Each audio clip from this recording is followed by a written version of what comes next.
Años después del fusilamiento del general Arnaldo Ochoa, el coronel Antonio de la Guardia y 2 oficiales más, persisten dudas sobre la legalidad del juicio y sospechas de que no todos los responsables de la red de narcotráfico cubana fueron juzgados.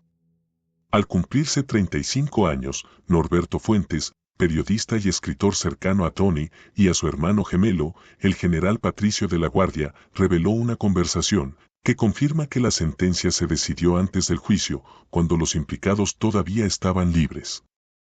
Fuentes relató que conoció por Alcibíades Hidalgo, jefe de despacho de Raúl Castro, que los Castro habían decidido fusilar a varios de los involucrados en el narcotráfico y así se lo comunicó a su amigo Tony de la Guardia, con el ruego de que abandonara el país.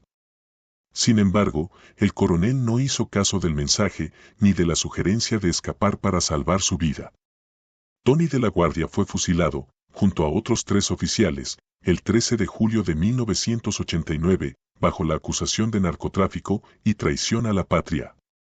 El general Luis Mesa Delgado dio los tiros de gracia al capitán Jorge Martínez, el mayor Amado Padrón, de la Guardia, y Ochoa, en ese orden. Así concluyó la causa número 1 que, para muchos, tuvo el propósito de evadir las denuncias de Estados Unidos sobre las operaciones realizadas por los Castro con el cartel de Pablo Escobar. Aunque en el proceso los hermanos no fueron vinculados al narcotráfico, es muy difícil aceptar que los implicados pudieron organizar el tráfico de drogas a través de Cuba sin su conocimiento y aprobación.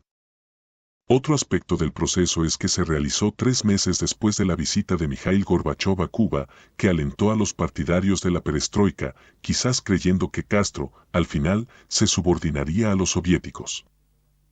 Por ejemplo, el ministro del Interior José Abrantes, públicamente argumentó que no se puede cerrar los ojos ante estos cambios. También el general Ochoa abogaba por reformas y llegó a dar a conocer su posición al propio Fidel Castro, en una conversación en la que el comandante en jefe le propuso nombrarlo jefe del ejército occidental. El general nunca ocupó ese cargo, pues fue fusilado antes.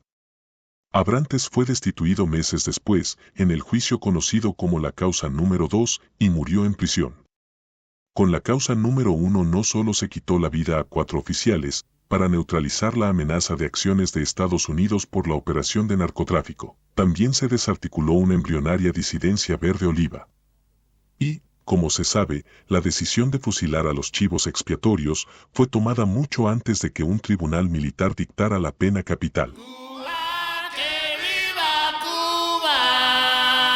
Si quieres conocer más historias sobre Cuba como esta, con un enfoque diferente al oficial, suscríbete al canal, comparte los videos con tus conocidos y apóyanos con tu like.